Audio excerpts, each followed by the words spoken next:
Hi, everyone. Good morning, good afternoon, and good evening, wherever you are.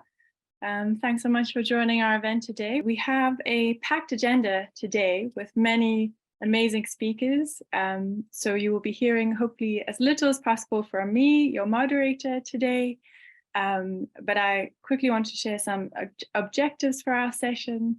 We're very much hoping that today we can use our time to highlight some of the challenges which are facing communities regarding water management in the face of climate change. We're hoping to profile some scalable approaches which could contribute very concretely to achieving the Water Action Decade. And we're also hoping that while doing this, we really contribute to mobilizing actions and commitments for the adoption of locally led adaptation principles for locally led solutions in the water sector, including financing mechanisms.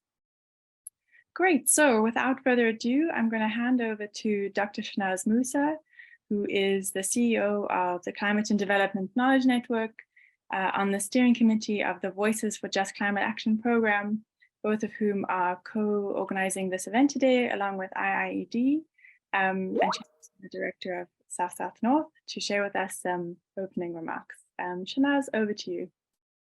Thank you, Charlotte. And greetings to everyone, myself, Charlotte, and Emma from South-South-North. We're in New York for UN Climate Week. And I just noticed this morning the incredibly long queue to register. So I think there's lots of attendees, and we'll be going to the sessions after this virtual session.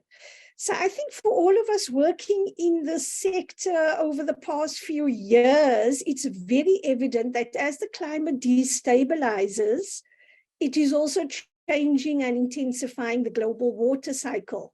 It's amplifying the pressures as well as adding new threats. So in essence, the climate crisis is one of water. In the recent years, nearly all the climate shocks that we've witnessed are connected to water in one way or another. And we also see that growing numbers of the world's population will be facing water-related hazards as extreme rainfall, flooding, and drought events start to escalate rapidly. We are now midway through the UN Decade on Action on Water and Sanitation for Sustainable Development. And I think it's very clear that water must now be at the heart of all global efforts to address the Sustainable Development Goals. The UN 2023 Water Conference is exactly this opportunity to accelerate the SDGs water-related objective and address the most crucial environmental, societal issues of our time. And just to reflect a bit on adaptation, for adaptation to be truly effective, it is really important to recognize that the impacts of climate change affect different people in different ways. So it's very contextual. Recent evidence, however, has shown that not only does less than 10% of adaptation finance from global funds get to the local communities and actors where it is required most urgently, but that the essential knowledge and expertise they offer is often ignored. And with that, in the background, in the Voices for Just Climate Action program, we're actively building an alliance of over 175 local civil society actors, many of whom are working on these local water solutions that impact climate action.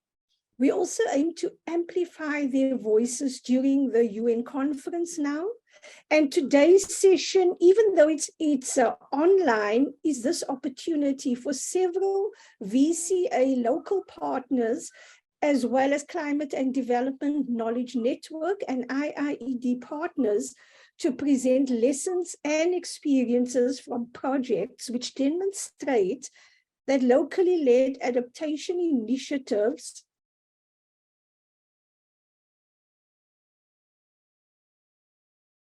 Shanaz, I think you've just been muted. Or I think just unmute yourself quickly. Oh, that's interesting. Okay, thank you, Charlotte. I think what I was saying is that these locally led adaptation initiatives, particularly in the water sector, are central to building communities' resilience.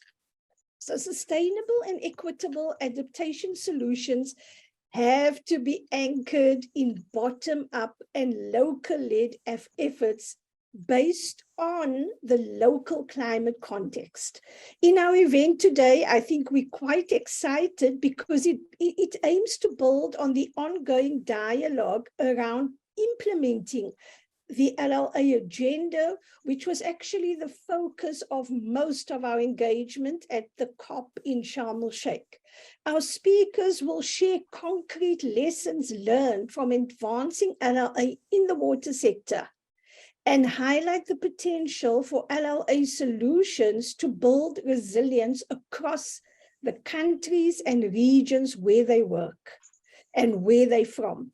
We also hope that their experiences will provide you with new insights and opportunities for deepening our collective commitment to LLA and water justice. And with that, I'm handing back to Charlotte and to the rest of the program. Thank you. Great. Thank you so much, Shanaz. I think it's a great way to set the scene for today's discussion. So we will have two segments today. Our first segment, we have a number of local partners who are affiliated with the Voices for Just Climate Action program that Shanaz mentioned, who will be sharing with us a number of locally led solutions that they've been working in the water sector. Just before I introduce our very first speaker, I think it's worth perhaps mentioning that within VCA we have a very large number of local partners, and we've tried to include many of them in the event today. But we also do have a couple of videos from partners who weren't able to participate, as well as some key messages from the broader VCA Alliance that we've curated to kind of to identify which key messages we as VCA are trying to amplify at the conference this week. So my colleagues will be posting both of those resources in the chat. Please do have a look when you have some time after today's session. Great, so without further ado, I'd like to introduce Guido Cortez as our first speaker. Guido is a sociologist and executive director of CERDET, the Center for Regional Studies of Tarija in Bolivia. He joined CERDET in 2000, supporting productive and social initiatives for the Guarani and Winhayek indigenous peoples. From 2005 to the present, he's been the executive director of CERDET, and from 2005 to 2009, he coordinated a tri-national program across the Argentinian, Bolivian, and Paraguayan and Chaco for socioeconomic development with indigenous communities.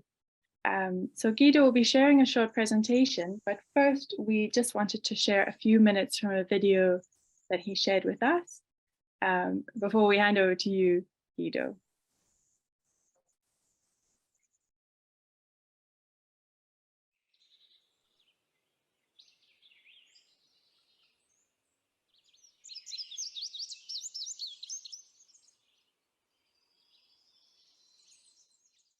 La cosecha de agua en regiones semiáridas. En la extensa región del Gran Chaco boliviano, los impactos del cambio climático están siendo más severos, por fenómenos como prolongadas sequías y periodos muy largos de días, con temperaturas superiores a los 43 grados centígrados. Al ser una región de clima subtropical, con aguas subterráneas en su mayor parte salitrosas, la agudización de estos factores climáticos están afectando la producción de alimentos de origen agrícola y pecuario, e inclusive el acceso al agua para el consumo de las familias indígenas y campesinas rurales.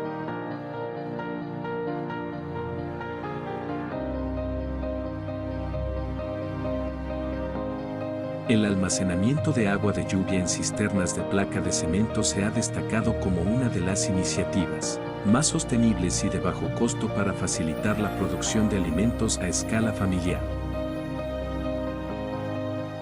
Esta iniciativa, desarrollada originalmente en Brasil y luego replicada en el Chaco argentino, está siendo hoy difundida progresivamente en el departamento de Tarija, más específicamente en el Chaco tarijeño, al sur de Bolivia, a través de proyectos de desarrollo. Las actividades de incidencia en las instituciones públicas locales han logrado que paulatinamente estas instancias valoren estas innovaciones de bajo costo, se apropien de esta tecnología e inviertan recientemente en la multiplicación de estos sistemas de almacenamiento de cosecha de agua de lluvia. Estas obras son construidas por los mismos pobladores indígenas y campesinos, quienes pueden contar con agua segura para consumo humano y para sus producciones de hortalizas, frutales y la cría de animales menores.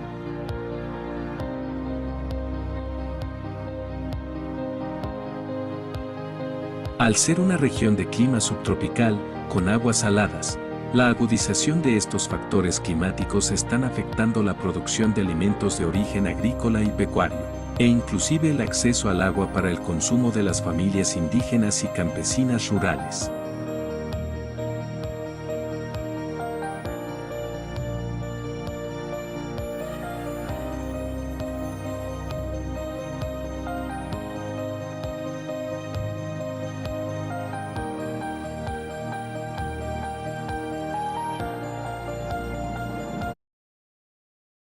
Sí, buen día a todos y a todas. Muchas gracias por la invitación a participar. Lo que queremos mostrar en este cuadro es la ubicación de nuestro trabajo. Estamos en el sur de Bolivia, en la frontera con Argentina y Paraguay. Represento una ONG local que trabaja con financiamiento de la cooperación europea de Estados Unidos y Canadá. Y estamos apoyando a comunidades indígenas, especialmente con jóvenes y niños, ¿no? Lo que queríamos mostrar entonces en el video es el trabajo que hacemos de colaboración con municipios locales, con alcaldes locales, con pueblos indígenas y con la cooperación internacional, que nos permite priorizar el trabajo con el tema de la provisión de agua segura, debido a que trabajamos en una región muy árida, que tiene graves problemas de acceso a agua potable, ya que cuando se hacen pozos en la mayor parte de los lugares, el agua es salada, tiene sulfatos, tiene algo de arsénico, por lo tanto nos obliga en unos lugares a tratar de recolectar agua de lluvia, llamamos cosechado de lluvia, que se ha trabajado muy bien en Brasil, y esta experiencia trabajada también en Argentina, y hemos logrado copiarla y mejorarla en ciertos lugares. Entonces tenemos un trabajo de mucha incidencia con los municipios para que podamos trabajar con la gente que hace una contraparte de apoyo. Ellos trabajan con mano de obra para hacer la excavación en un principio y más tarde el municipio me apoya en otras con maquinaria para también hacer el trabajo mucho más rápido, eficiente. Es un trabajo que tratábamos de que sirva para que la gente tenga agua para consumo humano, pero también para producción de hortalizas y crianza de animales menores como cerdos, cabras y aves. Es un trabajo que se hace en muchas comunidades, guaraníes, huegnayek, también campesinas, que está mostrando bastantes impacto, ya que nos permite juntar por lo menos 16.000 litros de agua por familia, y para producción tenemos sistemas de agua de colección de 52.000 litros, lo que permite, digamos, la producción de alimentos. Es un trabajo que tiene un costo aproximado de unos $1.000 por pequeñas obras y 1.500 por las obras más grandes. Es un trabajo donde el municipio, por ejemplo, de Villamontes, ha logrado ya replicar unas 60 experiencias similares con fondos públicos. El día nuestro es tratar de llevar este modelo de trabajo hacia otros municipios. Entonces es un trabajo donde participan jóvenes, se forman, también pequeños constructores, varones y mujeres, y que también está siendo replicado, sabemos, también en Argentina y Paraguay, y lo mismo en Brasil, ¿no? Y en Brasil es el lugar donde se ha originado la tecnología, y que nos ayuda por lo menos a tener más alimentos agrícolas, de origen agrícola, y también pequeñas fuentes de agua para las familias, ¿no? Que puedan cocinar sus alimentos. Por lo tanto, es un trabajo que como parte del programa de Voices for Just Climate Action nos ayuda a lograr que los municipios se interesen, aprendan y puedan invertir y puedan también multiplicar estas pequeñas obras que se complementan con otras, ¿no? Con represas, se complementan con pozos de agua que puedan ser perforados. Es una acción que buscamos mostrar el tema de la colaboración que tiene que haber entre tecnologías nuevas, innovaciones, entre fondos públicos y también para que podamos encontrar pequeñas soluciones en un momento que estamos viviendo impactos muy severos del cambio climático.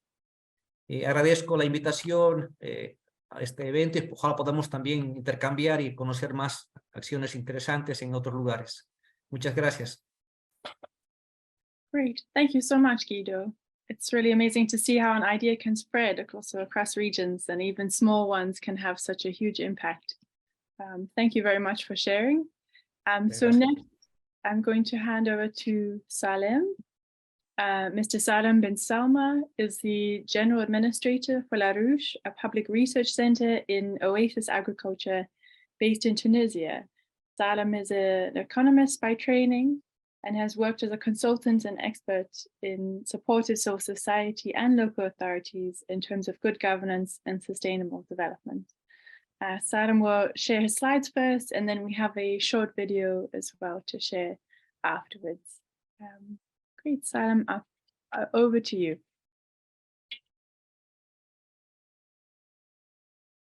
Bonjour, bonjour. Donc, merci pour cette occasion de présenter l'association La Ruche et son expérience avec EVOS et dans le programme, dans son projet empreinte climatique oasienne.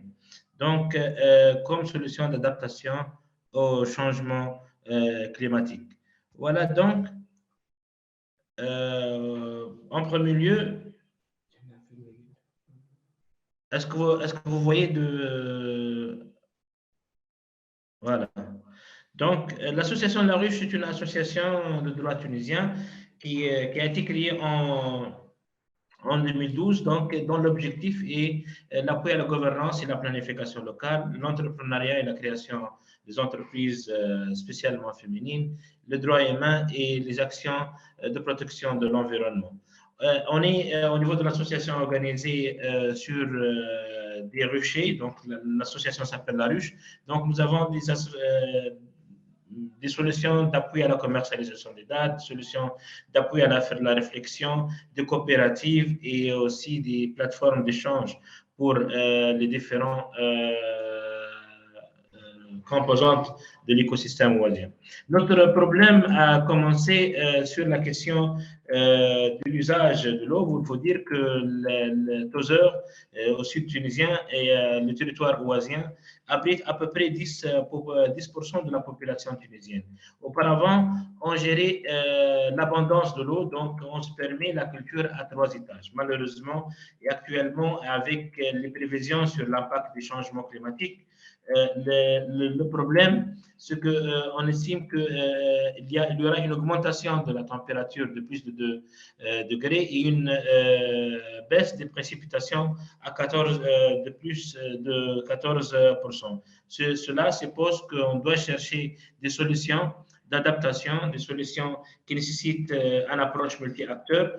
Donc, on s'est associé avec nous des structures de recherche, des structures de développement et des startups pour présenter une solution, la solution IRH, qui est un système qui favorise le microclimat oisien et optimise l'usage de l'eau à travers la reconversion de l'irrigation par planche à l'irrigation par cuvette et la combinaison de 2 techniques, l'irrigation par submersion localisée, l'irrigation et l'acclimatation par pulvérisation. Et tout ce système-là est géré par une solution de Smart Irrigation, une solution qui permet de gérer à la fois la maîtrise de la température et l'humidité au niveau de l'atmosphère et au niveau du microclimat de l'oasis. Ces solutions-là nous ont permis d'apporter en quelque sorte une réflexion sur l'importance de l'usage de l'eau dans l'oasis, reconnaître surtout le besoin du microclimat au niveau de l'oasis pour créer la culture à 3 étages et surtout une réflexion sur, pour repenser l'aménagement de l'espace de culture dans l'oasis et agissant sur la qualité du sol. Les résultats, jusqu'à maintenant, nous avons pu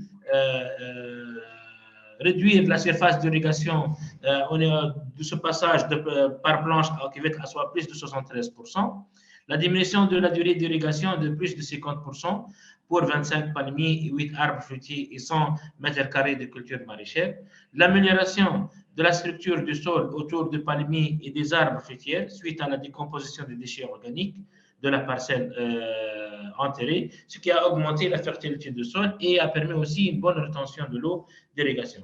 La réduction de la température de 2 degrés et l'augmentation de l'humidité à plus de 8%, et la diversification des paniers de production de l'agriculture et l'optimisation de l'usage de la surface cultivable. Bien sûr, jusqu'à maintenant, tout ce travail-là il a été fait grâce aussi à un appui de la recherche, comme j'ai dit. Donc, il y a un master de recherche encadré et validé, 3 parcelles expérimentales qui ont été mises en place pour tester ce processus et un protocole d'étude d'impact, surtout sur la question phytosanitaire qui a été mis en place. Donc, bien sûr, la solution que nous avons mis en place, nous l'avons cadré dans un modèle économique, social et solidaire, 10% de chiffre d'affaires de la start-up qui a été, qu'on lui a consigné la mise en place sur terrain de ce projet, ils sont versés dans un fonds d'appui à la recherche action au niveau de l'association La Ruche.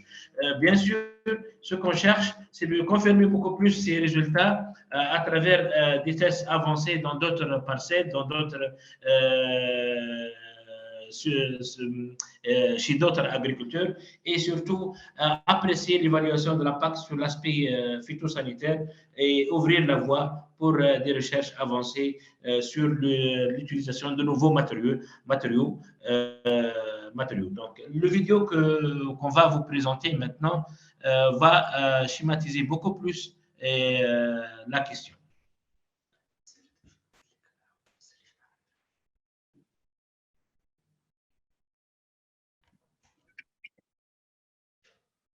Je vais répondre à tout avec à toutes les questions, donc au fur et à mesure que la vidéo sera avancée.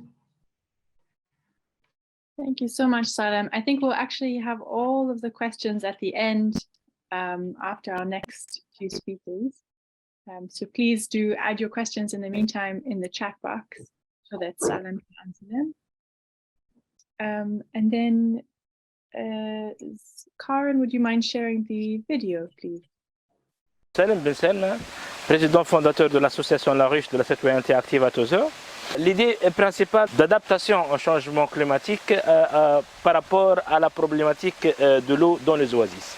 Il faut dire que le contexte oasien subit ces dernières années des grands impacts et mutations dus principalement au changement climatique. On estime d'ici 2050 une augmentation de la température de plus de 2 degrés Celsius et une baisse des précipitations de moins de 14%. Tous ces facteurs-là, ils ont impacté le système oasien par 2 phénomènes principaux. Les effets sur le côté phytosanitaire avec l'apparition de maladies acaricides qui attaquent les dattes d'Egletenour, mais aussi nous avons constaté une grande demande aux ressources hydrauliques à l'eau. Donc l'agriculture oasienne cherche pour contrecarrer les augmentations de la température, sa demande pour l'eau elle augmente de plus en plus, chose qui a causé un rabattement de la nappe d'eau. Donc notre solution consiste en premier lieu, c'est capitaliser sur les bonnes pratiques des agriculteurs oasiens en matière d'irrigation et principalement basculer du système d'irrigation par planche à un système d'irrigation par cuvette. 2 systèmes d'irrigation, à savoir le système d'irrigation localisé et le système d'irrigation spray laser, avec des outils de contrôle à distance assistés par ordinateur. Les résultats de cette solution, en premier lieu, nous a permis de restaurer beaucoup plus et d'optimiser l'espace d'irrigation.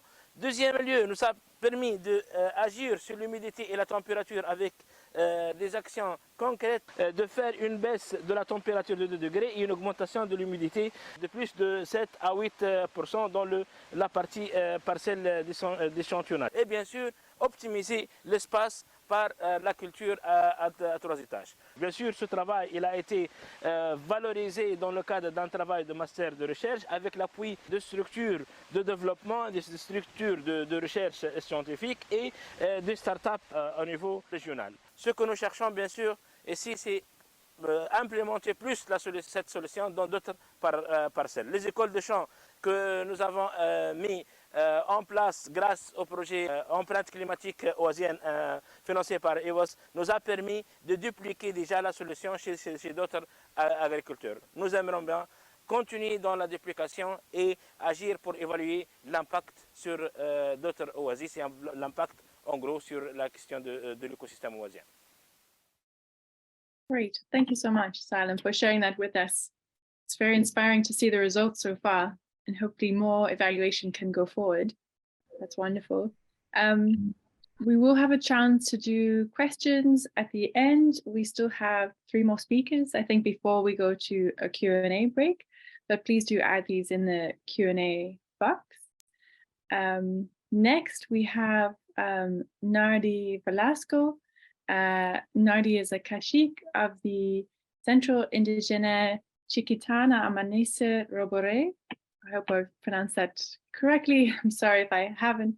She is a leader who represents the strength and power of organized and inclusive work, which she uses as a tool to promote projects in which women and Chiquitano communities benefit from teamwork for the common good and improved quality of life, all in defense of their territory and against extractivism and deforestation. And Nardy will be sharing with us about the importance of being organized to solve common problems, taking as a guideline the strengthening of capacities to exercise one's rights. Great to have you, Nardy. Over to you. Muy buenas tardes. Sí, tenía un problema con mi micrófono. Sí, nosotros somos una organización indígena en la cual estamos velando por el bienestar de nuestras comunidades indígenas y más que todo preservando siempre nuestro medio ambiente, nuestra casa grande que es el bosque. Y bueno, seguimos trabajando por el tema de cuidar nuestras comunidades. Y sabemos que para nosotros lo importante es el agua. Nosotros nos conceptuamos como comunidades indígenas guardianes del agua, donde estamos todo el tiempo en movimiento, estamos todo el tiempo haciendo gestiones para el tema de los avasallamientos, los incendios forestales, las fronteras agrícolas y sobre todo lo que es el extractivismo, la minería. Nosotros somos comunidades organizadas donde estamos siempre a la alerta de estas empresas mineras que quieran llegar a nuestro municipio, porque como ustedes saben, el municipio de Roborés tiene una reserva muy grande, la cual es la reserva del Valle de Tucabaca, donde cuenta con una superficie de 2.461 hectáreas, donde tenemos nuestras aguas dulces, que son las nacientes, donde casi toda la población de nuestro municipio de Roborés se abastece. Ahí, como pueden ver, tenemos imágenes. Somos muy bendecidos por Dios. Tenemos bastantes agua dulce, pero ahorita estamos siendo amenazados por el tema de los asentamientos ilegales, la frontera agrícola que se nos está viniendo muy fuerte y mucha deforestación. Pero nosotros como comunidades indígenas estamos organizándonos. La semana anterior hemos tenido con otras organizaciones de otros municipios, donde como comunidades indígenas nos sentimos alarmados por esta situación que ya anteriormente mencioné. Y estamos solicitando a nuestras instituciones, a nuestro gobierno municipal, urgente promulgue una ley donde podamos defender nuestros acuíferos.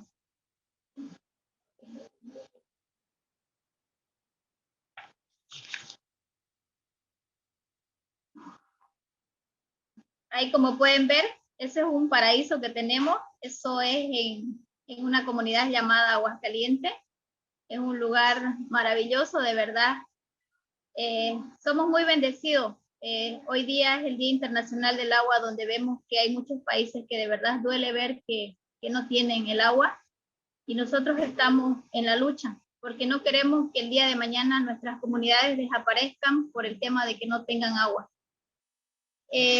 Luchamos mucho por el agua porque vemos que en las comunidades, si no hay agua, no hay economía.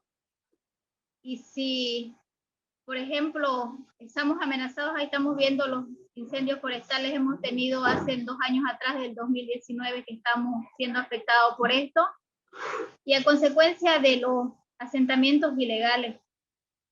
Estamos en la lucha, nosotros como comunidades indígenas somos como guardianes, estamos siempre a la alerta de esto, pero si no nos unimos todos, no va a ser posible, ¿no? que nosotros como comunidades podamos tener la fuerza. Pedimos a todas las instituciones, ONG, nuestro gobierno, gobiernos internacionales, que se unan a la causa de defender lo que son los recursos naturales.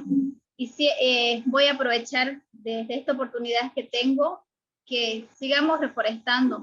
La reforestación es la que nos va a ayudar a que nuestros bosques no se pierda el agua y nosotros como comunidades indígenas sigamos sobreviviendo en ellas.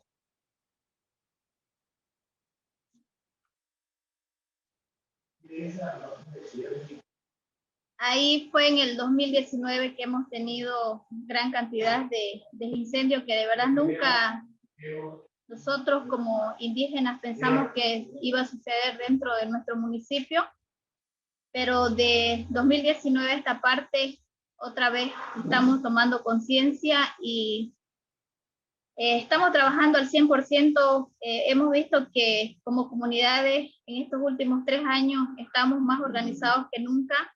Estamos volviendo a que nuestro bosque otra vez se vuelva a poblar de vegetación, y estamos en la lucha, estamos trabajando en el tema de reforestación, y ya no va a ser como antes, sino porque si nosotros seguimos deforestando, vamos a perder el agua. Vuelvo a repetir, la lucha es constante.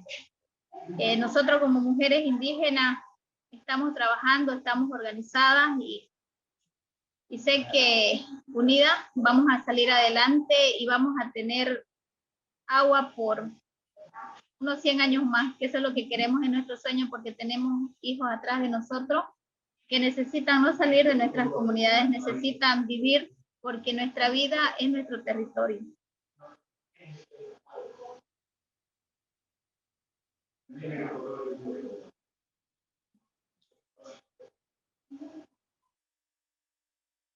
Como les decía, siempre estamos en constante movimiento, siempre estamos en la defensa de nuestros recursos naturales. Y bueno, muchísimas gracias por llevar esta experiencia al mundo, que de verdad las comunidades indígenas, los pueblos indígenas son la esperanza del mundo para que el agua dulce no se acabe. Ahí pueden ver, es un voto resolutivo que hemos hecho últimamente para el tema de seguir en la alarma, ¿no? de proteger nuestros recursos naturales, y más que todo el agua, porque sin agua no hay vida dentro de nuestro territorio indígena.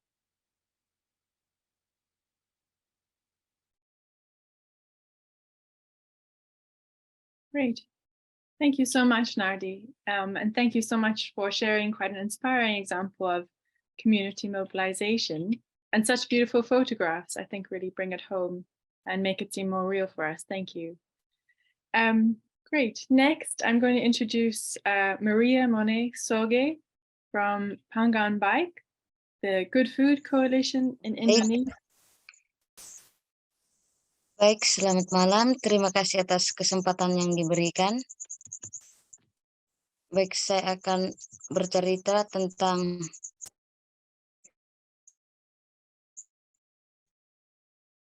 perubahan iklim, air, dan produktivitas pertanian.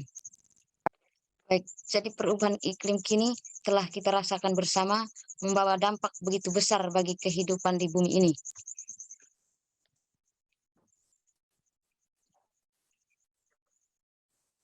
Baik, yang paling dirasakan oleh petani di wilayah kami yaitu berkurangnya debit air. Yang mana berkurangnya debit air ini mengakibatkan gagal panen. Jadi ketika debit air berkurang, maka banyak lahan-lahan pertanian yang tidak bisa dikelola dengan baik. Hal ini mengakibatkan persediaan pangan pertanian terganggu, produktivitas pangannya menurun. Nah, ketika ketersediaan pangan berkurang, maka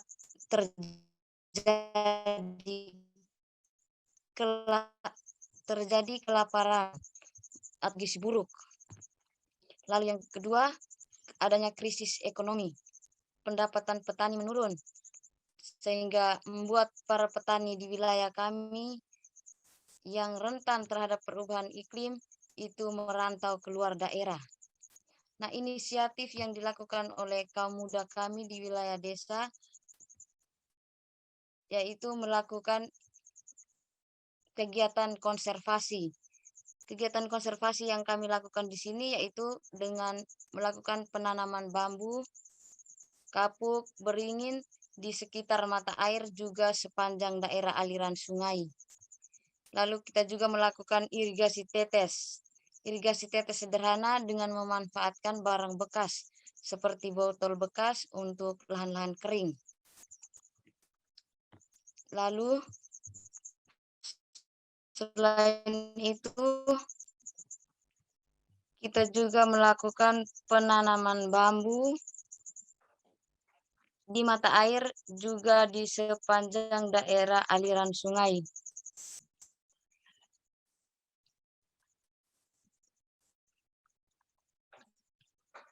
Nah, dari kondisi kurangnya air ini, di sini juga menyebabkan konflik-konflik sosial terjadi di lingkungan masyarakat kami. Di situ terjadi rebutan air untuk irigasi antara petani-petani pemilik lahan persawahan karena kurangnya air, sehingga mengakibatkan terjadinya konflik di antara mereka. Lalu apabila terjadinya konflik, maka kita ketahui bersama bahwa stabilitas keamanan kita pasti terganggu ketika terjadinya konflik. Nah, di sini inisiatif juga yang kami lakukan yaitu adaptasi berbasis lokal dengan kerjasama kami dalam bahasa lokalnya yang kami sebut dengan gemohing. Itu gotong royong untuk membangun logo tanah, di mana kami mengajak dan menggerakkan sumber daya desa untuk bersama-sama melakukan aksi atau gerakan bersama terkait aksi iklim. Di sini kami juga melibatkan kelompok-kelompok yang rentan, seperti kaum perempuan, anak-anak, yang mana dijadikan sebagai aktor dari perubahan iklim ini. Kiranya usaha kecil yang sudah kami lakukan ini setidaknya dapat mengembalikan kondisi air. Karena kita tahu bahwa air merupakan kebutuhan yang sangat efektif bagi kehidupan kita. Tanpa air maka kehidupan kita tidak mungkin ada. Dan jika air itu kurang, kebutuhan keluarga pasti akan terganggu. Kesehatan juga bakal terganggu. Baik, harapan kami sekiranya usaha-usaha kecil yang sudah kami mulai ini dapat terus kami lakukan bersama agar ke depannya kondisi air pulih kembali sehingga dapat membantu untuk peningkatan produktivitas pangan pertanian. Baik, dari saya mungkin itu saja, saya kembalikan.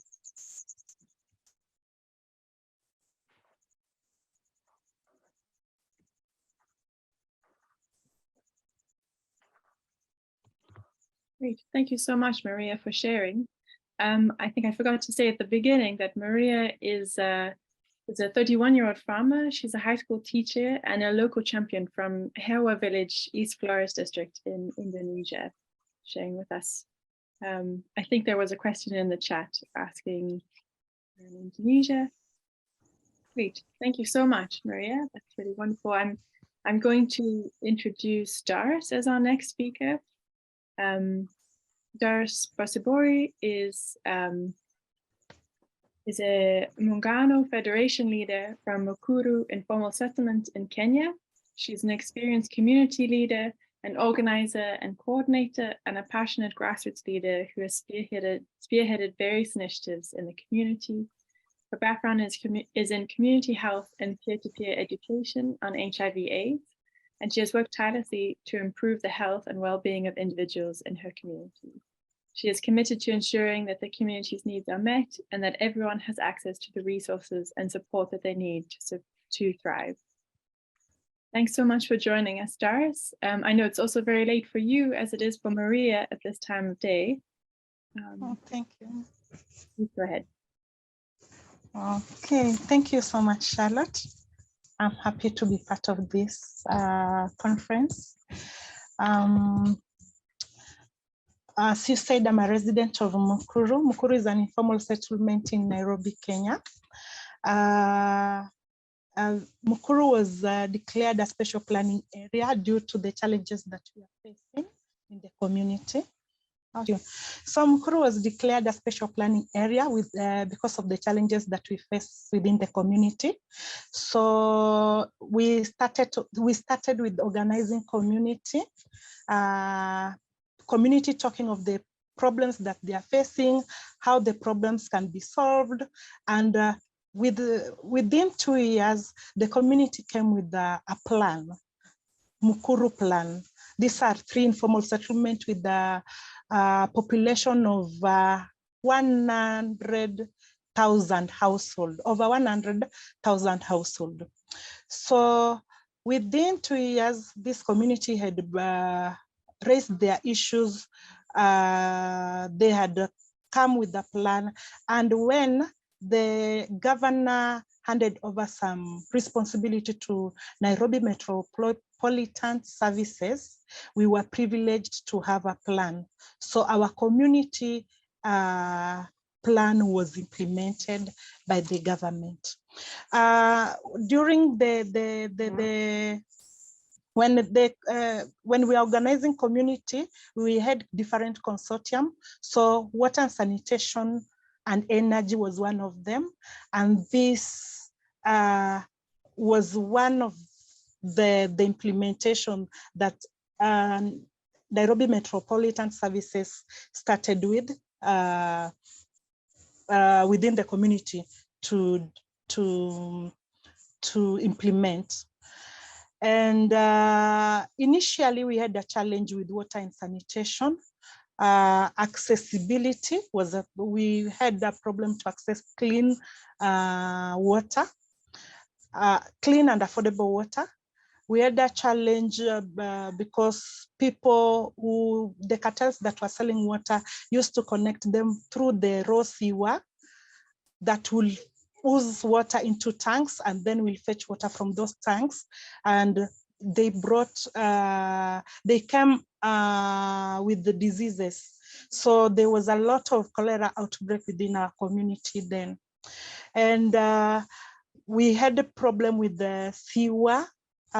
We didn't have sewer connection within our community, except the sewer that was going through our slum area, and that was coming from estate.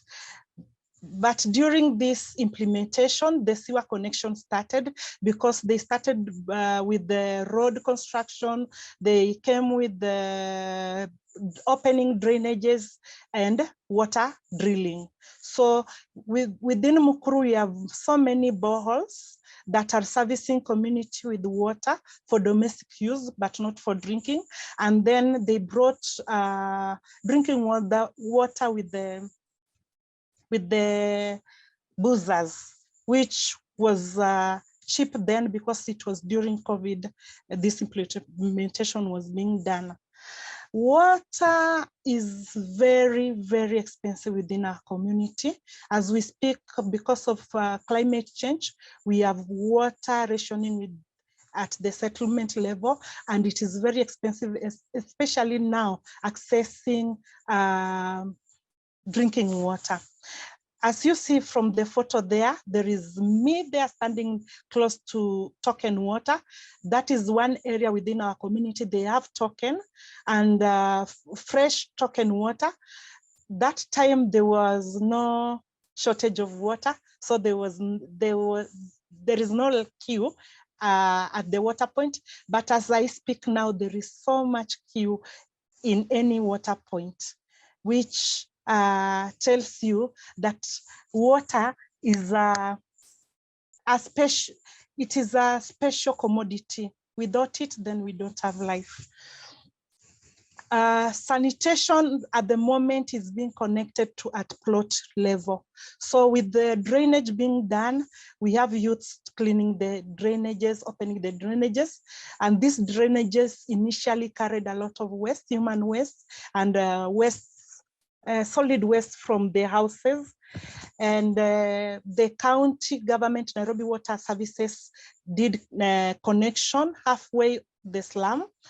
The sewer now, people are being connected to the household level, at plot level, which you have at the plot level, you have to construct a toilet for yourself, and then they'll come to connect you. And when the NMS phased out, so people have to foot the cost by themselves. But we are mobilizing community to connect themselves to these sewers, and so that our community can be clean, so that they can move out of using poor constructed toilets that has no dignity. You can be seen inside when you are using it, or using polythene bags and throwing them out outside. So we are mobilizing community to get funds from our other organization called Kiba Mashinani Trust. They funded them so that they can construct a toilet and then pipe to the sewer that is close to their homes. The challenges that we faced during the implementation of this project, it came when COVID had struck, and opening the roads and opening the spaces for sewer connection was a problem, because it means that people had to remove their structures. The success is that we have water within the community. Women can access water, although with a lot of time wasting within the community because of the long queues, and challenges of also accessing during rain season. Like now, it is very muddy, the roads that have not been done. So the support that we are asking for is getting funds to help people connect at household level. If women connect water at household level, they will not waste much time going to water kiosk, queuing for a long time. They'll be able to contribute towards community engagement, raising issues within their community, going to work so that they can get money to support their families. Because without water, women waste a lot of time going to find water, queuing in the line.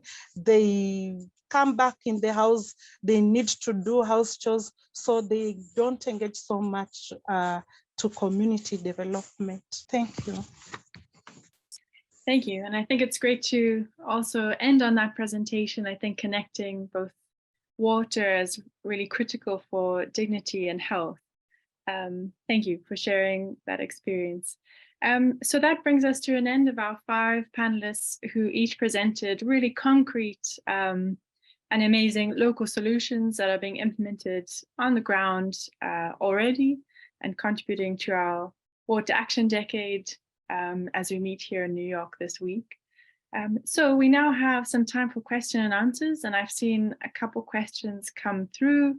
that have been answered already. Thank you so much to our speakers for typing away on those. I see 3 questions are still open. I think there's one from Mary Dupart, which is for Salem.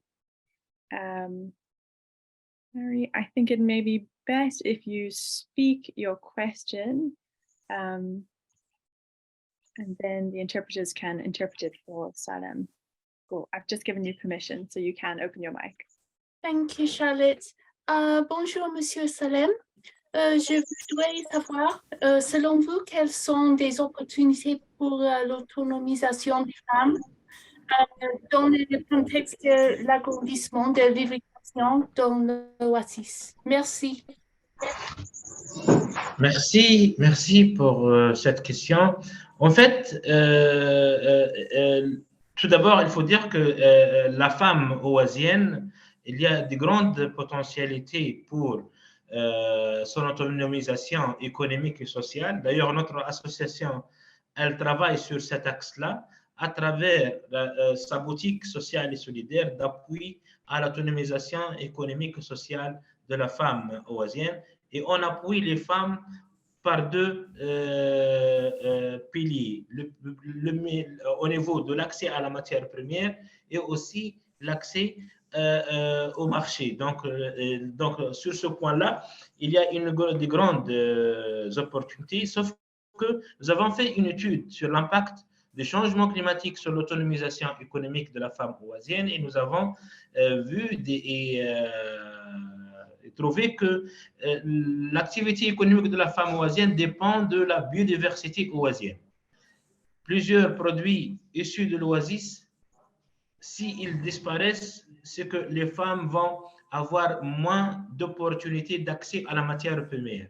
D'où, lorsqu'on parle des changements climatiques et lorsqu'on parle des plans de développement résilients au changement climatique, l'aspect genre ici pour la femme oasienne, il est crucial et il faut qu'on développe des solutions d'accompagnement beaucoup plus que celles ordinaires pour les hommes. Merci beaucoup. J'en prie.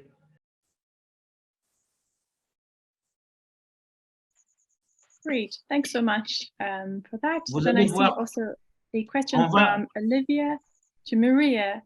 How does the bamboo along the river basin and springs help? Yeah, if you're online, could you answer her question?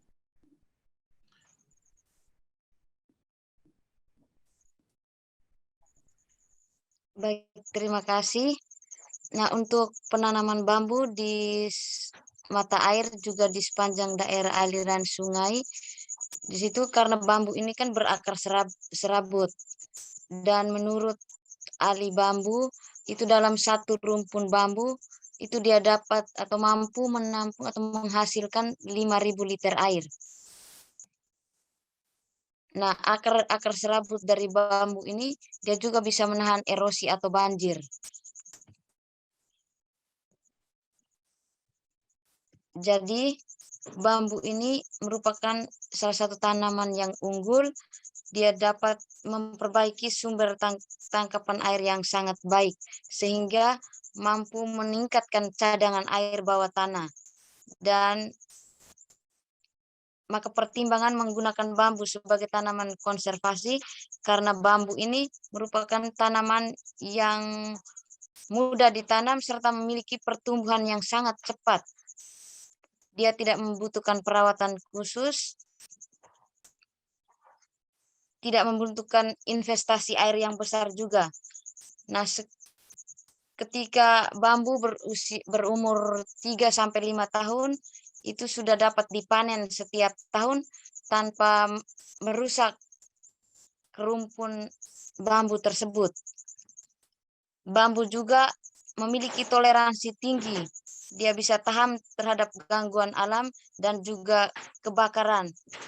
Lalu bambu juga memiliki kemampuan peredam suara yang baik dan menghasilkan banyak oksigen, sehingga dapat ditanam di daerah pemukiman maupun juga di sepanjang daerah aliran sungai. Baik, mungkin itu saja dari saya. That's great. Thank you so much, Maria. I know there are several more questions, but we are running a bit over time.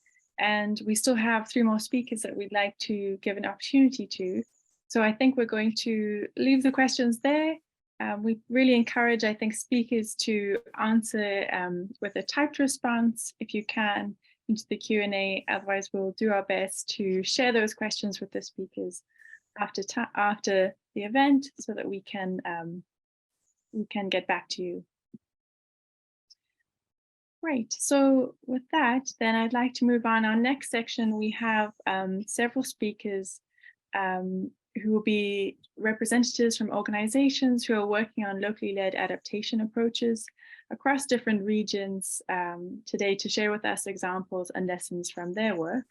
The first I'd like to introduce is Marcela Inés Gomez de la Torre, who is the Water and Infrastructure Coordinator at WWF Bolivia. Within the framework of the institutional strategic plan, she oversees the Agua Dulce strategic theme, which includes wetland management and integrated watershed management. Marcela will be speaking about good water management in priority basins that allow free and undammed river flow from water resources as nature-based solutions. Great, thank you so much, Marcela. Over to you. Gracias, un saludo a todos ustedes, un gusto compartir desde Bolivia este espacio y hablar sobre la buena gestión del agua en cuencas prioritarias que permiten este flujo libre, sin represas, en este caso tomando a las reservas de agua como una solución basada en la naturaleza. Trabajamos en el marco de una iniciativa regional de reservas de agua. ¿Qué hacemos? Aseguramos las necesidades hídricas de las personas y la naturaleza, prevenimos una sobreasignación de agua y promovemos la gestión resiliente y sostenible, proporcionamos una solución basada en la naturaleza, involucramos a las comunidades y a todas las partes interesadas claves para la gestión de cuencas y lo hacemos de una manera en que estas comunidades estén totalmente informadas del trabajo. Desde el 2017, WWF ha liderado iniciativas que son coordinadas con socios de la academia, de la sociedad civil, para identificar, valorar y proteger los ríos de flujo libre. Hemos visto en este trabajo las oportunidades para mantener estos ríos de flujo libre, que son, en primer lugar, las herramientas de planificación y las políticas energéticas y los mecanismos a nivel de sitio. En cuanto a las herramientas de planificación y políticas, contamos y promovemos el uso de una planificación estratégica a nivel de cuenca y de las evaluaciones ambientales estratégicas, de tal manera que estas herramientas puedan ayudar a mantener saludables los ecosistemas de agua dulce y los servicios que brindan y tomar las mejores decisiones sobre opciones de desarrollo. También puede ser una estrategia efectiva a largo plazo para mantener los ríos fluyendo libremente, el aumentar el uso de energía renovable, no hidroeléctrico en la generación de electricidad, ya que los proyectos hidroeléctricos vienen demostrando causar importantes problemas ambientales y sociales. Por ello, la energía hidroeléctrica se está volviendo cada vez menos atractiva. Otras oportunidades que identificamos para mantener estos ríos de flujo libre son los mecanismos a nivel de sitios. Y estos pueden ser las áreas protegidas con enfoque de agua dulce, áreas para proteger especies específicas. Aquí quiero mencionar, por ejemplo, porciones de ríos que puedan ayudar a especies acuáticas en su conservación, y las reservas de agua. Aquí quiero hacer el hincapié en mencionar a qué se refiere la reserva de agua. Se refiere a ese volumen de agua en una cuenca que está destinado exclusivamente para la protección de la naturaleza y para el consumo humano. Esto implica dejar cierta cantidad de agua en los ríos para que corra libremente y asignar el agua dulce para las otras actividades o usos que se le dé. Pero esta asignación, esta denominación de reservas de agua, se lo realiza llegando a acuerdos entre los actores. La base del trabajo para mantener los ríos de flujo libre son la ciencia, promover la investigación sobre el valor que tienen estos ríos y estos mecanismos de participación, donde realmente se fomenta y se incentiva la participación de los actores locales en el diseño, en la implementación de políticas públicas que están relacionadas a la planificación y la gestión de la cuenca. ¿Dónde trabajamos? En Bolivia trabajamos en 1.098.000 kilómetros cuadrados que tiene el país. No trabajamos como WWF en todo el territorio, sino en cuencas específicas, en la del Amazonas y la del Plata. Pero queremos destacar que Bolivia está entre los 20 países con mayor disponibilidad de agua en el mundo.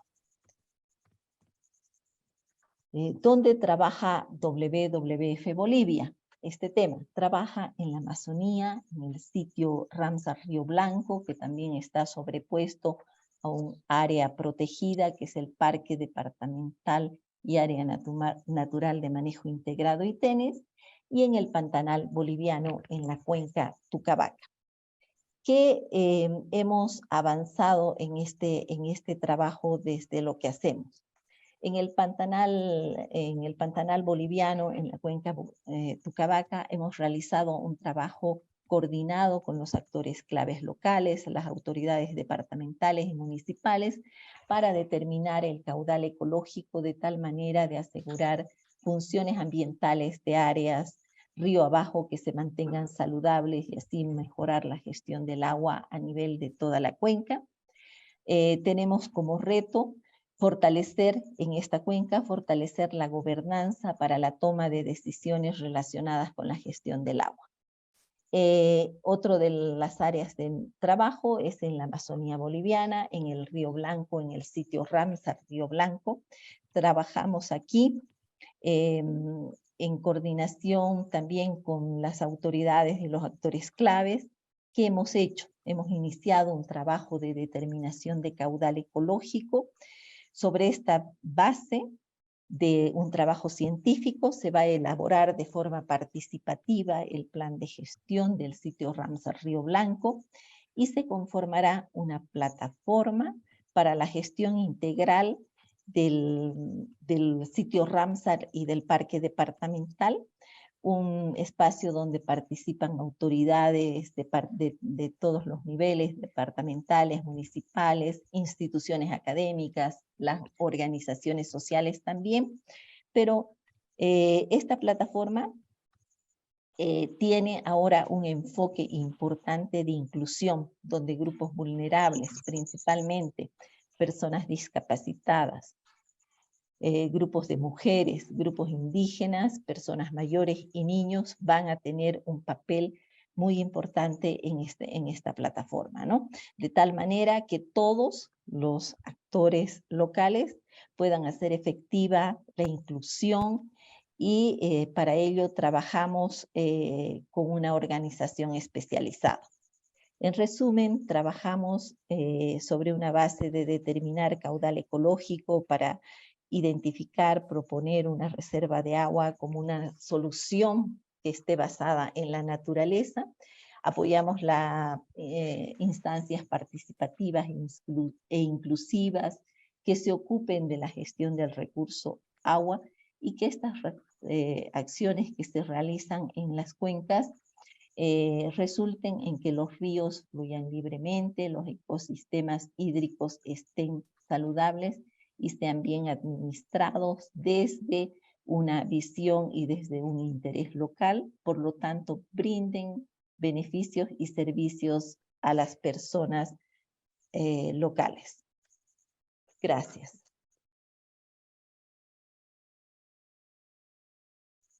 Thank you so much, Marcela.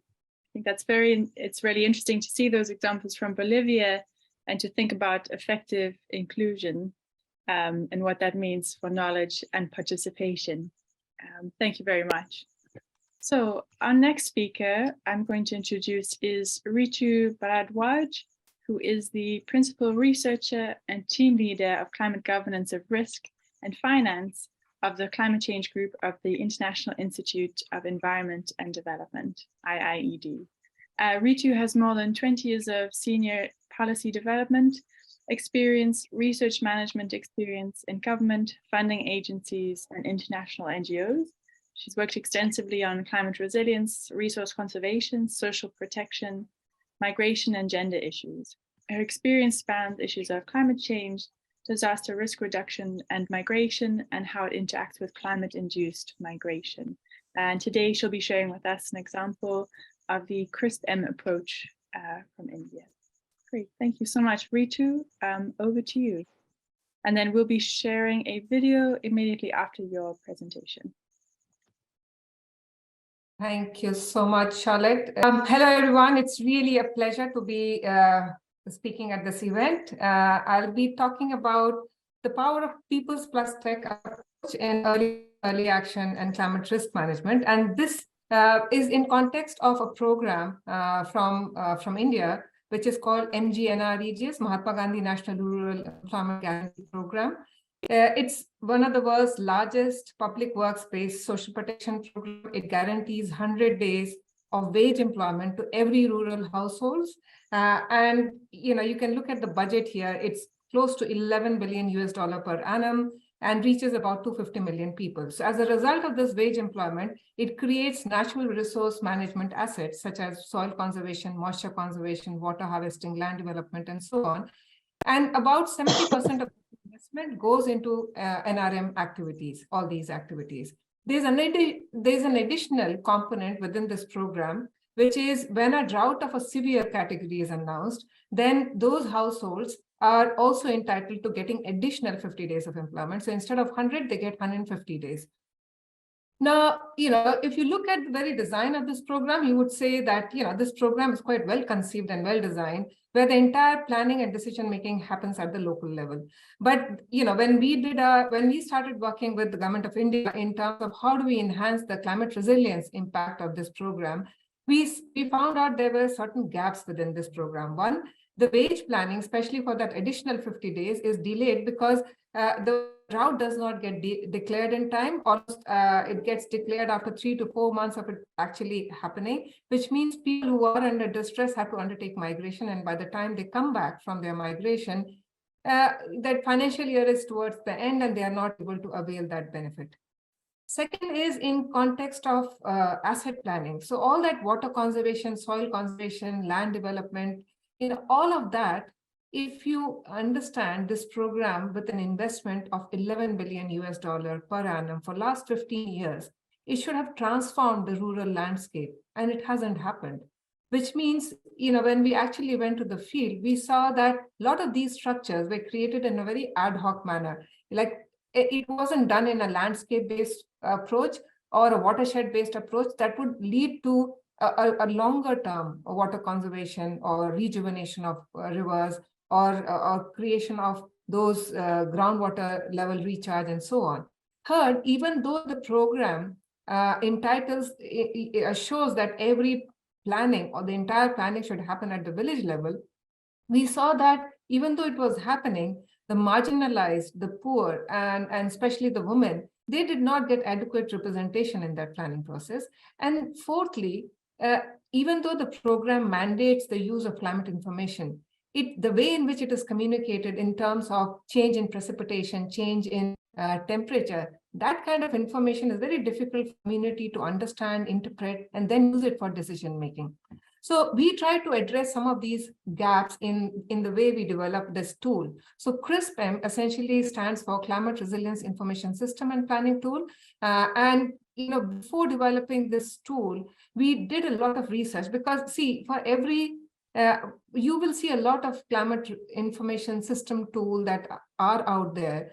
But the reason why they do not get used or embedded within the government system of planning is because, quite often they get developed outside the system, and then we take it to the government, asking them to then accept it and then use it. So we wanted to make sure that and also some of those tools are developed without understanding the current capacities or infrastructure of the government or the community's understanding. So we invested a lot of effort in terms of understanding what's the current landscape of climate information, because even climate information appears in a very siloed approach. There are some agencies doing the weather forecast, doing climate forecast, some other agencies which are analyzing that data, but none of that is integrated together. So we focus a lot on bringing all these different government institutions and bodies together to adopt an approach of co-development, making sure that this tool gets institutionalized. We focus a lot on proper communication so that community as well as the government functionaries using this tool not just understood, but they were able to interpret and use it in their planning process. And we focused a lot on ensuring that there was not just top-down use of climate information and data, but a very, very bottom-up focused approach. So this tool essentially has three components to it. One is there is a drought early warning system to ensure that the planning of that wages for additional 50 days happens in time, so that when people are faced with crisis, they have enough livelihood security to cope or continue, or their consumption pattern does not get impacted. Second was climate risk informed landscape-based planning. And the third was we wanted to make sure that community had a say in monitoring, so that the monitoring did not work just for the government to ensure that their investment was being used appropriately, but it worked for the community as well. Within the drought early warning system, there is a system, so we don't just predict the drought on the basis of the rainfall pattern or average rainfall over a period of time. We have made sure that the drought early warning system happens on meteorological drought, agricultural drought, and hydrological drought. And this we wanted because, if there is a more than 15 days of gap between two rainfall event or high intensity rainfall event, it leads to crop damage. And quite often the traditional way of declaring drought, it does not capture that agricultural drought. Even though people lose crop or the crop gets damaged, they really don't get compensated for their crop loss. So we wanted to make sure that those aspects got adequately covered. In terms of those assets, we have incorporated 9 layers of GIS information, and on top of that, the climate information, we actually conduct the soil and water as SWOT analysis, which gives you factors such as how will the groundwater change, how will the rainfall pattern change, what would be the runoff like, so that we can then use that information for proper planning, so that community understand, okay, this climate impact is going to happen, but how is it really going to change the resource availability, resource base within the area. We've also used a water balance tool, which is like a do-it-yourself tool, so community can go and click anywhere on the map, and they can exactly know what would be the catchment of that location, and then there's an AI which allows them to understand which structure would be most appropriate for that location. And the entire, there's a web tool, there's an AI, there's a data system. The entire process happens at the local level. We have used that approach of participatory rural appraisal, where community is able to understand that map is demystified for them. We have used a lot of volunteers of climate sathis or climate friends who are chosen from within the community to explain how this tool works. The resolution of the map is quite good, so the community is able to identify their own field, whether the different locations are, and then they're able to use the map. There is a component of participatory capacity and vulnerability assessment, and then community are able to choose which structure where, and then they're also party to crowdsourcing. So all the monitoring data, it's up to community that if a structure is built or if a location is identified, they click the picture, they upload it, they geotag it, so that it's completely transparent that a structure has been built. If a structure is incomplete, they have the power to click and say that the structure is incomplete and it should be completed. Then we have also, on top of that, we also have a time series based monitoring based on remote sensing, which allows you to understand how the geophysical indicators have really changed. The idea behind this tool was to convert crisis like drought into opportunity, move from being reactive, being from drought relief to a permanent drought proofing, and also move towards a community level water and livelihood security. So with this, I will request you to please play that video so that, basically the video captures how this is really changing the life at the community level, and how especially it's leading to women empowerment and bringing marginalized into the planning process.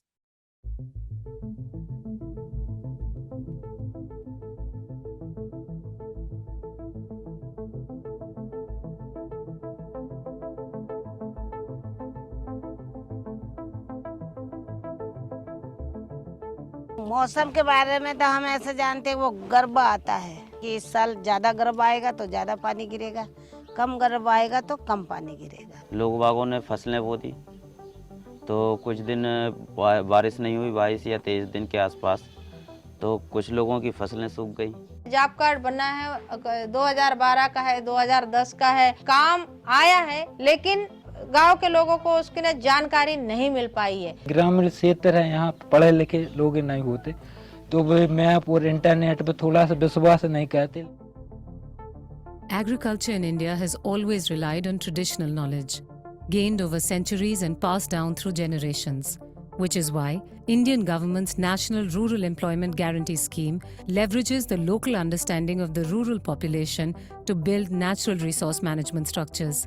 Now, this traditional knowledge can be enhanced with scientific interventions. With the impacts of climate change becoming more pronounced every day, the need to combine traditional and modern knowledge is greater than ever before. We developed CRISP-M to make this happen. The Climate Resilience Information System and Planning Tool, CRISP-M, is a mobile and web-based tool that uses geographic information systems and climate forecasting models to support climate risk-informed MGN-REGS planning and implementation. The tool also provides early drought warnings to the community that helps them plan their livelihood activities. By providing an easy-to-understand platform to integrate community knowledge and scientific data, CRISP-M is enabling the local population to leverage this synergy for a chance at a better tomorrow.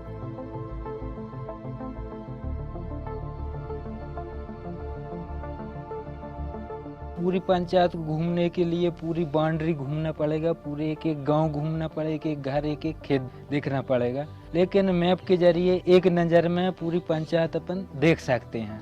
Panchayat के जो लोग हैं mobile को देखते हुए वो लोग planning भी कर सकते हैं। कौन सी मिट्टी किस जगह में कौन सी चीज के लिए काम आती है, पानी कहाँ निकलेगा, कहाँ पे हम लोग वृक्षारोपण करेंगे। हम लोगों को वो मैनेजर को और नक्शा वाले को मतलब बुलाने की और उसका इंतजार करने की एक जरूरत तो नहीं होगी उनकी, क्योंकि सारी चीजें मोबाइल में दे रहे हैं। ग्राम सभा में जाके सभी महिला मिलके ग्राम पंचायत में आवेदन लगाया कि हमें काम चाहिए रोजगार गारंटी का, और सेक्रेटरी सरपंच को सौंपा। तालाब का काम आया। CRISP-M is currently being ramped up in Madhya Pradesh and is slated to be implemented across India. The tool has the potential to secure livelihood of millions, and the signs of its impact have already started showing. Today, it is helping the marginalized understand technology better, creating aware and sensitive social groups, improving needs-based planning, and enabling equitable distribution of benefits. By synergizing people and technology, CRISP-M is all set to pave our way towards a brighter and better tomorrow.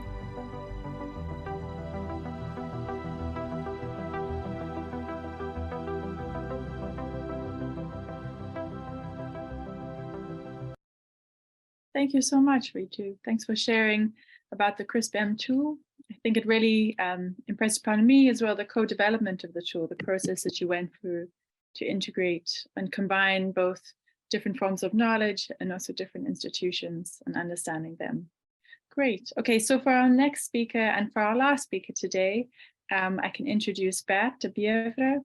Bert leads the Water Protection Fund for Quito in fulfilling its mission of conservation and recovery of water sources for the Metropolitan District of Quito in Ecuador. Bert has 30 years of experience in the tropical Andes. For 14 years, he worked in academia at the University of Cuenca in Ecuador, and he's worked for 10 years leading projects in Venezuela, Colombia, Ecuador, and Peru, focusing on Andean ecosystems such as watershed management. And since 2015, he's led the Water Protection Fund for Quito. Great. Thanks for joining us today, Bert. Over to you. Muy buenos días, muchas gracias. Y lidero el Fondo para la Protección del Agua de Quito, Ecuador. Y este es el fondo más antiguo de todo un grupo que hoy existe de fondos de agua, especialmente en Latinoamérica, pero también en África, ¿no? Y que creo que son un buen ejemplo realmente, y me ha encantado el enfoque de este webinar, ¿no? En lo local. Son realmente un ejemplo los fondos de agua de inversión local en las situaciones concretas, las situaciones reales que cada uno de estas zonas tienen problemas, ¿no? ¿Qué es un fondo de agua? Realmente una definición única no existe, pero porque hay muchas diferencias entre un fondo de agua y otro, pero todos van alrededor de un esfuerzo de largo plazo. Todos los fondos de agua son creados con la intención de que puedan trabajar a largo plazo, no son proyectos de 3, 4 años, ¿no? Juntan a varios actores, ¿no? Alrededor de una problemática, ¿no? Cuenca hidrográfica versus usuarios, ¿no? O aguas arriba versus aguas abajo, ¿no? Crean esa posibilidad de que a través de esa figura, ¿no? Los usuarios del agua, sean estos de una ciudad grande, por ejemplo, o sean usuarios de riego, o sea una hidroeléctrica, o todos estos juntos, ¿no? Puedan trabajar para la conservación de sus sanas fuentes de agua en la parte alta de la cuenca, ¿no? Algunas características clave, ¿no? Es que esto es un esfuerzo de alianza pública-privada, ¿no? Realmente pueden participar entidades públicas, pero también pueden participar entidades privadas, ¿no? Que representan a usuarios de diferentes sectores, ¿no? Son de largo plazo, ¿no? Obviamente, el agua está central.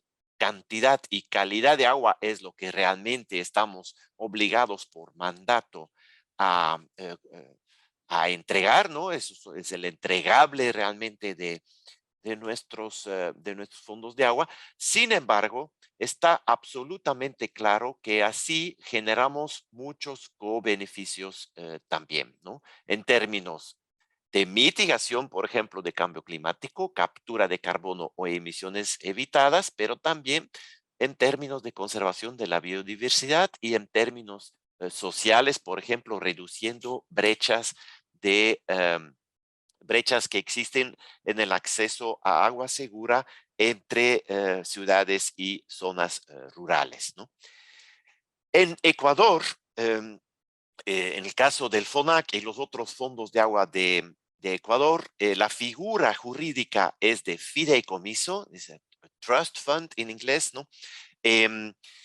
No siempre en otros países aplican esta misma figura, pero esa figura sí tiene grandes ventajas, ¿no? Nosotros entonces tenemos entre los constituyentes de este fideicomiso a varias entidades públicas y privadas. La principal realmente es la empresa municipal de agua potable de Quito, ¿no? Ellos hacen aportes a un fondo patrimonial.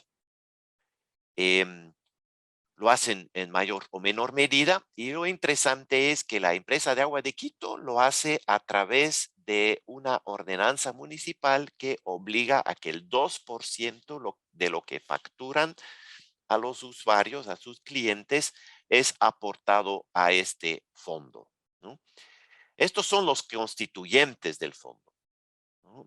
podemos trabajar y trabajamos también con muchos otros donantes públicos y privados también, ¿no? Y aquí empieza a haber varios que son de financiamiento climático, porque los fondos de agua son vistos como un implementador eficiente de recursos de financiamiento climático, tanto de mitigación como de adaptación, ¿no? Implementamos, ese es el mecanismo financiero, ¿no? Hoy en día, después de 23 años de existencia del fondo patrimonial, ya tiene un capital interesante que genera un rendimiento financiero y ya la mitad de los recursos que implementamos todos los años proviene de este rendimiento financiero.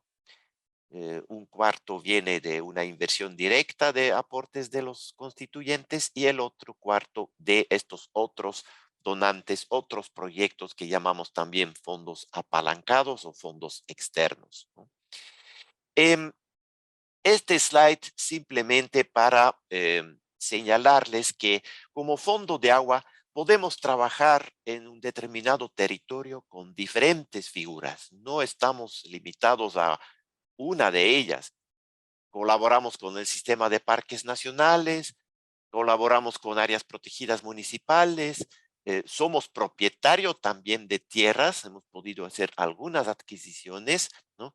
Y sobre todo tenemos acuerdos de conservación con propietarios privados y con comunidades en las zonas clave como fuentes de agua. En los años, y eso es una recomendación, creo, hemos creado una capacidad de operación propia, ¿no? Por ejemplo, tenemos nuestro grupo de guardaparques, que todos son también bomberos forestales o bomberos especializados en el ecosistema que manejamos principalmente, que es el páramo, esta zona fría por la altitud, ¿no? Estamos hablando de 3,000, 4,000, 4,500 metros sobre el nivel del mar en la zona tropical, cercano a la línea equinoccial, lo que conocemos también como el trópico frío.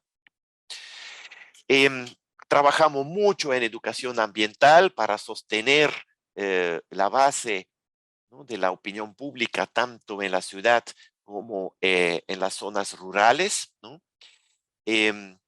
Tenemos entonces estos acuerdos de conservación, ¿no?, donde podemos compensar a propietarios y a comunidades por su esfuerzo que hacen en cuidar y recuperar las fuentes de agua en su territorio, ¿no? No hacemos pagos en efectivo, pero sí se podría considerar que esta parte de nuestro portafolio de intervenciones es como lo más cercano que tenemos a lo que se conoce también como pago por servicios ecosistémicos, ¿no? Realmente no nos consideramos el fondo de agua como ninguna de estas figuras, tantos conceptos, pago por servicios ecosistémicos, adaptación basado en ecosistemas, infraestructura natural, infraestructura verde, muchos conceptos que existen hoy en día. El FONAC es más antiguo que todos estos conceptos, no fue creado por ninguno de ellos, pero creo que a la vez representamos de alguna manera todos estos conceptos a la vez, ¿no? Hacemos restauración, por supuesto, ¿no?, en las fuentes de agua, ¿no? Pero una acción que quisiera resaltar y es la restauración de humedales. Esta foto es un humedal a 4,000 metros sobre el nivel del mar, al pie de un glaciar, en un nevado tropical, ¿no? Justamente plena línea equinoccial, ¿no?, donde ha sido drenado históricamente estos humedales para criar ganado y ganar área de pastoreo, y hoy le estamos bloqueando nuevamente estos drenajes, ¿no?, y recuperando este humedal o turbera también natural. Esa es realmente una acción de adaptación al cambio climático y también de mitigación, porque estos humedales están llenos de carbono, es un reservorio de carbono muy grande, ¿no?, que estamos visibilizando de esta manera. Estos esfuerzos a largo plazo hemos podido consolidar con un trabajo que llamamos el retorno a la inversión, donde hemos podido demostrar, ¿no?, que lo que invierte la empresa de agua potable de Quito, en este caso, en el FONAC, no es algo que lo hace únicamente por responsabilidad ambiental, responsabilidad social, sino que realmente les damos un retorno y también un retorno económico, ¿no?, aparte del retorno social y ambiental. Y hoy la empresa de Quito está convencida, ¿no?, que sus aportes le están realmente regresando, ¿no?, en términos de menores costos de tratamiento de agua potable y en inversiones evitadas de infraestructura, gracias a que cuidamos las fuentes de agua de donde obtiene la empresa su agua cruda, ¿no? Hay una iniciativa ya establecida en 3 países andinos que compartimos muchas características de ecosistemas y problemáticas, ¿no?, Perú, Colombia, Ecuador, ¿no? Estamos unidos 10 fondos de agua a través de una plataforma moderada por la Fundación Futuro Latinoamericano, y realmente es algo que consideramos extremadamente importante, que entre estas iniciativas podemos intercambiar más. Un fondo es mejor en una cosa, otro es mejor en otro aspecto, y realmente hay mucho que aprender entre nosotros. También tengo mucha expectativa de que se pueda intercambiar con otros continentes, especialmente con los países en África que también tienen ecosistemas de altura muy similares a los páramos que tenemos en los Andes, ¿no?, en Etiopía y en Kenia, por ejemplo. Muchas gracias. Thank you very much, Bert, for sharing that with us. I think it's great to see the work that FONAG has been doing so far. It really seems very impactful, and to understand a bit more about the unique high altitude tropical biome that it's working in. Yeah, great. Thank you very much to all 3 of our speakers. We now are quite a bit over time, but I think it would be great to just take 1 or 2 questions that we have time for now before we close today. I can still see quite a few questions in the Q&A box that haven't yet been answered. We will definitely do our very best to compile those, get responses from the speakers, and share them with you in our post-event communications. So just for now, I think I can see a question from Mary Dupar in the Q&A box for Ritu. She says, the CRISP-M tool sounds really what's needed, and I guess deploying AI for true sustainable development is the dream. Can you unpack more for us? How does watershed scale? How does watershed scale or groundwater aquifer scale regulation/management happen in this scenario, if at all? What is your vision for sustainable financing? Has the government committed to funding this long term? Thanks so much, Mary. Ritu, if you'd like to answer. Thanks, Charlotte. Absolutely, this tool, what it does, it does the planning at the watershed level, but because many of these programs are implemented on an administrative boundary level, the tool helps in doing the planning at the watershed level, but whatever structure that falls within that administrative boundary gets covered in the plan of that village, and the other one, the rest of it gets covered in the watershed planning of the adjoining villages. Government of India is quite committed. In fact, they were almost co-designed this tool with us, and that's the reason why we got access to a lot of data that typically is not available or cannot be accessed externally by a lot of agencies working on similar field. They have publicly committed to supporting the scale up of this tool. Right now, we are scaling it up in one of the states, and that's why we want. And you would have seen that in my slide, the opening slide, it's peoples plus tech approach. So that's another caution that we have given to Government of India, that even they have a huge commitment to scale it up at national level. But what we have cautioned to them that this is as much as top-down, but this tool can only be successful if it is driven through a bottom-up participatory process and people's plus tech approach that we followed in this. So it has to be followed in letter and spirit. So definitely we have a financial viability for scaling it up. But just for the information of everyone, we are shortly going to come out with a generic version of this tool, which can be applied globally to any context. And so if you have an interest in seeing whether this tool can be used in your context, in any other geography globally, we'll be happy to provide more information around that. Brilliant. Thank you so much, Ritu. Okay, I think actually in the interest of time, we're about 15 minutes over. I'm going to hand over to Thandiwe to do a closing remarks for us today. And we'll get back to the remaining questions after our event. So Dr. Thandiwe Chikomo is the director for the Voices of Just Climate Action program. She joins us here today to share some concluding remarks. Thandiwe, over to you. Okay, thank you so much, Charlotte, and thank you to all the excellent presenters from the local communities and all the experts that presented today. Indeed, I think we can all agree that the impacts of climate change are becoming severe each and every single day.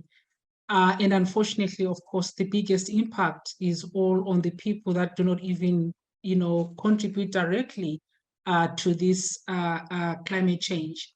So for us within the VCA community, we do recognize these injustices, some that have been well elaborated during this webinar today. And we view climate change not only as an environmental problem, but it is also a societal challenge with ethical and human rights aspects. And I think it's incumbent upon all responsible societies to have a moral as well as a legal obligation to address the challenges that the local communities are facing, because this actually, as demonstrated today, this actually affects the full enjoyment of human rights in all respects, either food, water, health, or whatever you can mention. And of course, I think as we gather, for this conference in New York, I think it's important to remind ourselves, or to remind those that are in positions of authority, of the commitments that we have made in the past. And I think according to the Agenda for Sustainable Development for 2030, there is a statement that says, leave no one behind. I think we actually need to commit to that promise. This is a central promise that we actually need to commit to. And if we do so, that is only the way that society can achieve high rates of public health, gender equity, educational attainment, and economic production, when everybody is enjoying their rights to water and sanitation as well. So we would like to take this opportunity to call upon governments to adopt human rights-based approaches to water and sanitation. And some of the speakers today actually mentioned and reiterated the importance of enabling policies. And I think it's responsible governments actually need to take this on board. And I think the issue of designing projects and programs with the pro-poor in mind is important. And I think we also need to keep reminding everyone around the table, as well as giving space to local communities to be involved in the ideation, design, and implementations of solutions, because without the engagement of the local people, some of the solutions that our policy experts impose upon us sometimes do not work. Of course, last but not least, I would like to reiterate the importance of making funding available to be able to implement new initiatives, to replicate or to scale those that have already been proven to be effective, to be able to respond to the needs of the local communities. Last but not least, I would like to say that the VCA remains committed to join hands with other organizations, and I'm quite pleased that IIED South North and CDKN has joined forces with us here. And I would also like to thank the Netherlands Enterprise Agency for providing funding for some of our constituency members to attend in person at the meeting in New York. However, we would like to reiterate that after the conference in New York, there's more work that needs to be done. And that can only happen if there's additional resources and also support in our efforts to collaborate in the Global South. So with that, I would like to say thank you very much, Charlotte, and everybody around the table. Let's continue amplifying the voices, joining the local communities to express the needs that they face every day. Because even the interventions that they are working on, they are benefiting the global community. So it is important that we all rally behind the local communities that are facing the brunt of climate change. Thank you very much, everyone, and have a lovely evening. Thank you. Thanks so much, Tandi. Yeah, thank you so much, everyone, for joining us today. I think it's been a great session. We've heard from some really amazing speakers. Thank you to each one of our speakers, and thank you also to our very accomplished interpreters for sticking with us as we were a bit over time today. Thank you, and have a great rest of your day. We will be following up very soon with our post-communications post-event comms, so please look out for that in the next few days. Thank you very much, everyone, and goodbye.